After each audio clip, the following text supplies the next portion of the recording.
শুভ সকাল বন্ধুরা। আজ আমি দেখো সকাল সকাল স্নান করে রেডি হয়ে গেছি। তো আজ আমরা আমাদের মা মনসা ঠাকুরকে স্নান করাবো, আর তার সাথে ঠাকুর ঘরও পরিষ্কার করব। তো তোমাদেরকে একটা কথা বলি, এই ঠাকুর স্নান করানোর যে ভিডিওটা তোমাদের সাথে শেয়ার করছি সেটা কিন্তু সবার ভাগ্যে থাকে না, তাই তোমরা পুরো ভিডিওটা স্কিপ না করে দেখতে থাকো। তো আমি ওখানে যেহেতু যাব, তার যাওয়ার আগে আমি একটু ছাতুর শরবত খেয়ে নিলাম। তো এবার আমি বেরিয়ে পড়লাম। তো আমার সঙ্গে আমি কি নিয়ে যাচ্ছি দেখো, একটা বালতি আছে, মগ আছে, একটা ঝুল ঝাড়ু আছে, আর আমাদের ওই রুমে চাবি আছে, আর কিছু কাপড়ও নিয়েছি। এই দেখো আমি ঠাকুর ঘরে চলে এসেছি, আর এই যে আমাদের মা মনসা। তো এই ঠাকুরকে আজকে আমরা স্নান করাবো। জয় মা। তো মায়ের আর কদিন পরেই পুজো আছে, তো আমরা আজকে ঠাকুরকে স্নান করাবো। আর এইখানে আজকে বেদিতে তোলা হবে। তো এই মার্বেলটা দেখেছো, এইখানে বসাবো। তো এটা নতুন করে আজকে বসানো হয়েছে। তো আজকে পুরো ঠাকুর ঘরটা আমরা ওয়াশ করব। শ্যাম্পু জল দিয়ে দেবো। তো তোমরা ভিডিওটা পুরোটাই স্কিপ না করে দেখতে থাকো। আজকে ঠাকুর ঘরটা পুরোটাই ওয়াশ করবো।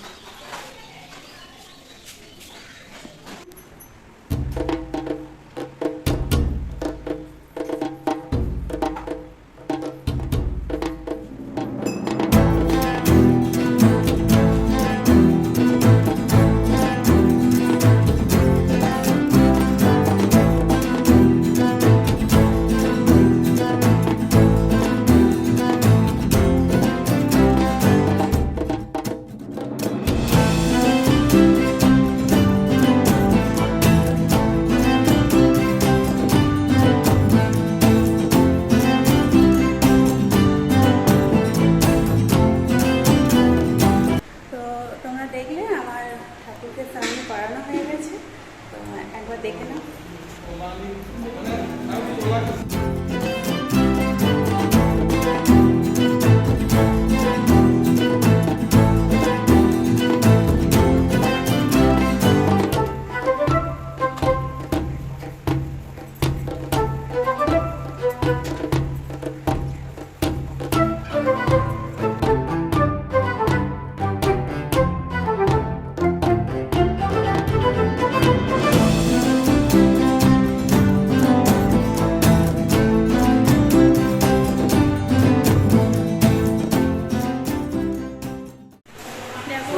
অবস্থা তো আমাদের এখন কমপ্লিট করতে পারিনি, চলছে। তো এখনো বাকি আছে, সবে একটা হয়েছে, এই রিয়ালটা হয়েছে, এখনো অনেক বাকি আছে।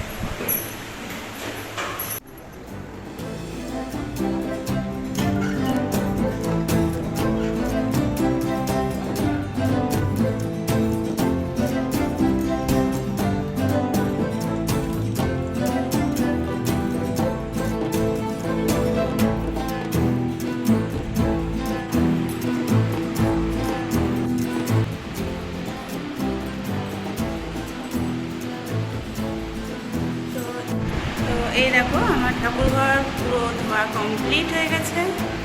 আর ঠাকুর এখন আপাতত নিচেই রাখা আছে, কারণ পুজোর আগের দিনকে মানে বারের দিনকে ঠাকুর ওপরে তোলা হবে। তো এখন ঠাকুর নিচেই নামানো আছে। তো কেমন হয়েছে অবশ্যই কিন্তু কমেন্ট করবে। তো পুরো ভিডিওটা দেখে কেমন লাগলো সেটা আমাকে অবশ্যই জানাবে। আর আমাদের পুজোতে সকলের নিমন্ত্রণ রইল। আমার সকল ফেসবুক ফ্রেন্ডদেরকে বলছি, তোমাদেরকে সকলকেই জানাই আমার অনেক অনেক ভালোবাসা, অনেক শুভকামনা। তো সব শেষে আমার বর্মশাই ঠাকুরকে একটু ফুল জল দিয়ে দিল, কারণ সেই সময়ে পুজোর সময়ে যখন ব্রাহ্মণ ঠাকুর এসেছিলেন, তো তখন ঠাকুরকে আমরা স্নান করাচ্ছিলাম, তার জন্য সেইভাবে ঠাকুরকে আজকে পুজো করা হয়নি। তো শেষে ও ধূপ দেখিয়ে দিল। তো ভিডিওটা কেমন লাগলো অবশ্যই সকলে জানাবেন।